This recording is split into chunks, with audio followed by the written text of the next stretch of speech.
नमस्ते दोस्तों। आज मैं आपको सिंपलीफिकेशन के प्रश्न कराऊंगा। अगर आपने कोई भी एग्जाम दिया है तो आपको पता है कि इस तरीके का 1 से 2 सवाल जरूर आता है। और मैं आपको ऐसा ट्रिक बताऊंगा कि आपको पेन और पेपर की भी जरूरत नहीं पड़ेगी, देखोगे और सवाल का आंसर बता दोगे। देखो आपको करना क्या होता है, ये जो नीचे वाली संख्या है ना, इनका फैक्टर करते हैं।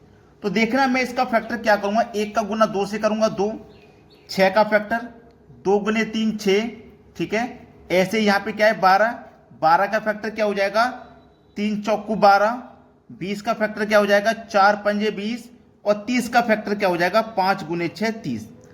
अब हमने ये जो फैक्टर किए हैं ना, तो हमें इसमें एक चीज देखनी है कि हमारे फैक्टर का अंतर 1 होना चाहिए। जैसे 2 और 3 का अंतर 1, 3 और 4 का अंतर 1, 4 और 5 का अंतर 1, 5 और 6 का अंतर 1। हमको फैक्टर ऐसे करने हैं कि फैक्टर की जो संख्या है उनके बीच का अंतर 1 आ जाए। अंतर 1 आया है तो आपको सबको छोड़ देना है, लास्ट वाला पकड़ लेना है। सबको छोड़ दो, लास्ट वाला पकड़ लो। लास्ट वाला क्या है 5 और 6। तो 5 और 6 में जो छोटी संख्या है उसे ऊपर लिख देना और जो बड़ी संख्या है उसको नीचे लिख देना, बस यही आंसर है। क्लियर है? 5/6 पहला ऑप्शन बिल्कुल सही। तो हमने क्या बताया, पेन और पेपर की भी जरूरत नहीं पड़ेगी आपको। आपको करना क्या है, केवल मन में, अपने मन में फैक्टर कर लेना है लास्ट वाली संख्या के। 5 × 6।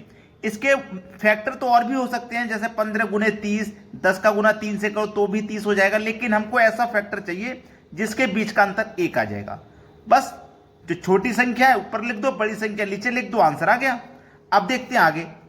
अगला प्रश्न है, इस प्रश्न में और इससे पहले वाले प्रश्न में कुछ भी अलग नहीं है। पिछले वाला प्रश्न था कहां तक था, 30 तक था। ये थोड़ा और बढ़ा के दे दिया 42 तक। तो हमने 30 तक तो पिछले क्वेश्चन में करके देख लिए हैं फैक्टर, जिनके बीच का अंतर 1 है। लास्ट वाले का करके देख लो, क्या आ जाएगा 6 गुने 7 42, और इनके बीच का अंतर 1 है। और पिछले वाले को तो हम वैसे ही छोड़ देते हैं, हमने पहले बताया कि सबको छोड़ दो, लास्ट वाला पकड़ लो। तो इनका फैक्टर करने से तो हमें कोई फायदा है नहीं, हमको केवल लास्ट वाले से ही फायदा होगा। तो लास्ट वाली संख्या का फैक्टर कर लो, ऐसा फैक्टर करो जिनके बीच का अंतर 1 आ जाए। तो जो छोटी संख्या है उसे ऊपर लिख देना और जो बड़ी संख्या है उसे नीचे लिख देना, आंसर आ गया 6/7 पहला ऑप्शन। सभी को समझ में आ गया है? अब देखते हैं आगे। अगला प्रश्न है, यहां पर देखिएगा हम कहां तक जा रहे हैं। पिछले क्वेश्चन में हम 42 तक गए थे, अब ये 56 से आगे 72 तक आ गए।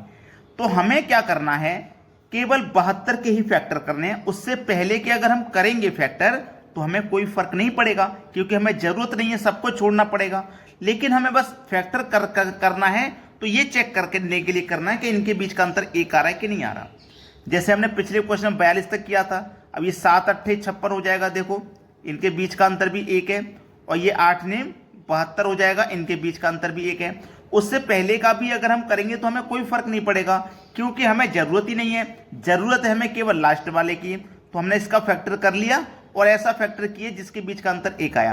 तो जो छोटी संख्या है उसे ऊपर लिख देंगे और जो बड़ी संख्या है उसको नीचे लिख देंगे। ये आपके सवाल का हो जाएगा सही जवाब। 8/9 पहला ऑप्शन सही है। बताइए बिना पेन पेपर के कर पाओगे कि नहीं? आसानी से कर लोगे। अब देखते हैं आगे। अगला सवाल है, अब इस सवाल में हम कहां तक पहुंचे, 72 से भी आगे पहुंचे 90 तक। पिछले क्वेश्चन में 72 पे थे और आगे पहुंच गए 90 तक। अब इतना बड़ा सवाल देख के आपको घबराना नहीं है, नहीं घबराना, बिल्कुल क्यों नहीं घबराना, कि हमें इतने बड़े सवाल में किसी भी संख्या की जरूरत नहीं है। जरूरत है केवल लास्ट संख्या की। ऐसे फैक्टर कर लो जिसके बीच का अंतर 1 आएगा। तो 9 गुने 10 90 होता है भाई, और इनके बीच का अंतर भी 1 होता है। बस हो गया सवाल। इतना बड़ा सवाल देख के डरने की जरूरत नहीं है आपको। छोटी संख्या ऊपर लिख देना, लास्ट वाली संख्या नीचे लिख देना, 9/10 हो जाएगा सवाल का सही जवाब। क्लियर है ना सभी को प्रश्न? किसी को भी कोई समस्या नहीं आएगी। अब देखते हैं आगे। अगला प्रश्न है, इस प्रश्न में आप देखोगे तो थोड़ा सा सवाल में चेंज आ गया है। चेंज ये है कि पहले आपको 1/9 दे दिया, 1/9 दे दिया, इसको लिख लो, प्लस का साइन है ऐसा ही लिख लो। उसके बाद में ये पूरा सवाल वही है जो हमने अभी तक आपको सिखाया है, पूरा सवाल वही है। तो हमें किसी की भी जरूरत नहीं पड़ती, केवल लास्ट वाले की जरूरत पड़ती है। तो लास्ट वाले के ही फैक्टर कर लो, 8 9 72।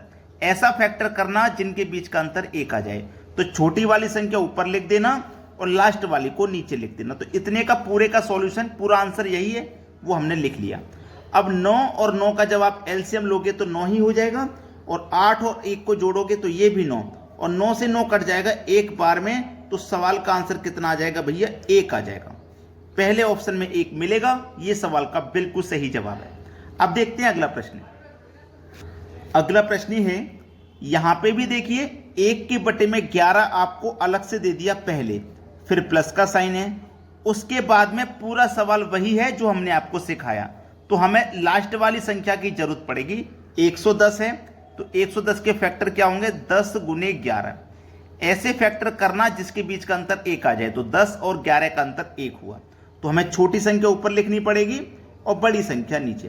11 11 का एलसीएम 11 होगा, 10 जोड़ेंगे 1 तो ये भी 11 होगा, यहां भी 11 से 11 कट जाएगा एक बार में, तो आपके सवाल का यहां पे भी सही आंसर 1 हो जाएगा। पहला ऑप्शन बिल्कुल सही है। अब देखते हैं आगे। अगला प्रश्न है, 3 के बटे में 4, 5 के बटे में 36, 7 के बटे में 144 और 19 के बटे में 8100। प्रश्न चेंज हो गया बिल्कुल। अभी तक हम देख रहे थे कि ऊपर सभी जगह 1 था, लेकिन अब ऐसा नहीं है, संख्याएं बदल गई हैं। लेकिन इसका भी तरीका मैं वैसा ही बताऊंगा, जादू। ठीक है, देखो 4 के फैक्टर करेंगे तो 1 गुने 4 4 हो जाएगा। ठीक है, चलिए हम इसके फैक्टर करेंगे 36 के, तो 4 निम 36 हो जाएगा। ठीक है, 144 के फैक्टर करेंगे, 9 का गुना 16 में, 16 निम्मा 144। हमने देखो कैसे फैक्टर किए, इनके बीच का अंतर 3 है, इसके बीच का अंतर 5, इसके बीच का अंतर 7। तो देखिएगा हर बार 2 बढ़ रहा है अंतर में, हर बार 2 बढ़ता जा रहा है अंतर में, है ना।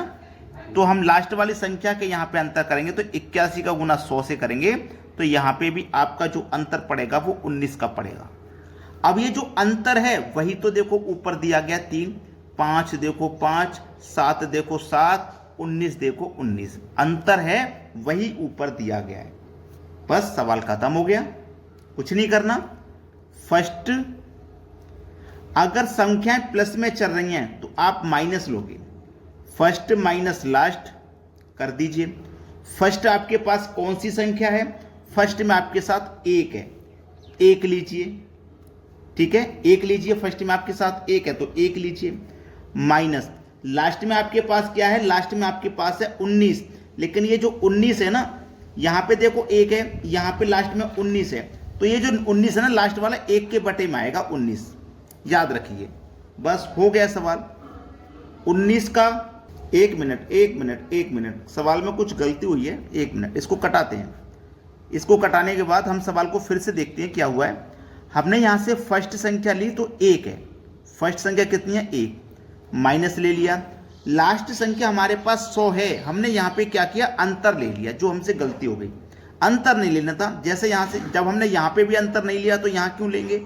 यहाँ से फर्स्ट संख्या 1 है, यहाँ पे लास्ट संख्या 100 है। ठीक है, तो हम 1 के बटे में 100 लेंगे, ना कि 1 के बटे में 19। ये गलती हमसे हुई है, वो हमने सुधार ली। चलिए 100 का गुना 1 में करो 100, 100 में से माइनस करो 1 तो 99, बटे में कितना हो जाएगा? 100। देखिए किस ऑप्शन में? बी ऑप्शन में है, प्रश्न का आंसर आ गया। अब देखते हैं अगला सवाल। अगला सवाल है, 1 के बटे में 10, 1 के बटे में 40, 1 के बटे में 88, 1 के बटे में 598। इस बार ऊपर में सभी जगह 1 है, तो नीचे में कुछ चेंज होगा। चलिए, ये क्या है? 2 गुने 5 10, ये है 5 गुने 8 40, ये है 8 गुने 11 88, और ये है 23 गुने 26 बराबर 598। अंतर देखिए 3 का, यहां भी 3 का, यहां भी 3 का, और यहां भी 3 का। पिछला क्वेश्चन जो था, जो नीचे अंतर आ रहा था वही संख्या ऊपर थी, और हर बार 2 अंतर बढ़ रहा था, लेकिन यहां ऐसा नहीं है। तो इसको करने का तरीका भी थोड़ा अलग होगा। तो 1 के बटे में अंतर लेंगे, इसका करने का जो तरीका है वो है 1 के बटे में अंतर, अंतर 3 का है तो 1 के बटे में 3, 4 का अंतर होता तो 4 लेते। ठीक है, आ जाइए, फिर आ जाइए वही फर्स्ट जो मैंने पिछले क्वेश्चन बताया था। फर्स्ट क्या हो जाएगा आपके पास? 1 के बटे में 2, प्लस प्लस में है तो माइनस लेंगे। लास्ट क्या हो जाएगा? 1 के बटे में 26, लास्ट संख्या 26 है तो 1 के बटे में 26। बस हो गया, 1 बटे 3 लिखिए। 2 और 26 का मैं एलसीएम लूंगा तो 26 रहेगा, 2 से 26 काटूंगा 13 बार में, 13 कम 13, 26 से 26 काटूंगा एक बार में, एक एकम एक। चलिए 1 के बटे में 3, 13 में से 1 गया 12 बटे में 26, 3 चौकू 12, 2 दूने का 4, 2 से कट गया 13। तो 2 के बटे में 13 आपका आंसर हुआ, 2 के बटे में 13, जो कि हमारे पहले ऑप्शन में दिया गया प्रश्न का सही जवाब। सभी को समझ में आ गया है। अब देखते हैं आगे। अगला प्रश्न है 1 + 1 बटे 2, 1 + 1 बटे 3, 1 + 1 बटे 4, कहाँ तक जा रहे हैं? 1 + 1 के बटे में 120। तो 2 का गुना 1 से करो 2, 2 में जोड़ो 1 तो 3 बटे 2 गुने 3 एकम 3, 4 बटे 3, 4 एकम 4, 4 में जोड़ो 5 बटे 4। ऐसे तो चल रहे हैं हम। 120 का गुना करो 120 से और उसमें 1 जोड़ दो तो ये हो जाएगा हमारा 120 में 1 जोड़ो 121 बटे में 120। अब देखना संख्या कैसे कट रही हैं। 3 से 3, 4 से 4, 5 से 5, ऐसे ही 120 से 120 कटेगा तो ऊपर में क्या बचेगा 121 और नीचे में क्या बचेगा 2। 2 से भाग देंगे तो 121 का आधा कर दीजिए 60.5। सी ऑप्शन हो जाएगा सवाल का सही जवाब। अब देखते हैं आगे। अगला सवाल है 1 के बटे में 15, 1 के बटे में 35, 1 के बटे में 63, 1 के बटे में 99 और ये जा रहा है 1 के बटे में 143 तक। तो ये जो सवाल है ना मैं आपको होमवर्क के लिए दूंगा, ठीक है। एक सवाल तो आपको प्रैक्टिस के लिए मिल जाना चाहिए। तो आप मुझे कमेंट में बताएंगे इस प्रश्न का आंसर क्या रहा है, ठीक है। वीडियो देखने के लिए आपका बहुत बहुत धन्यवाद।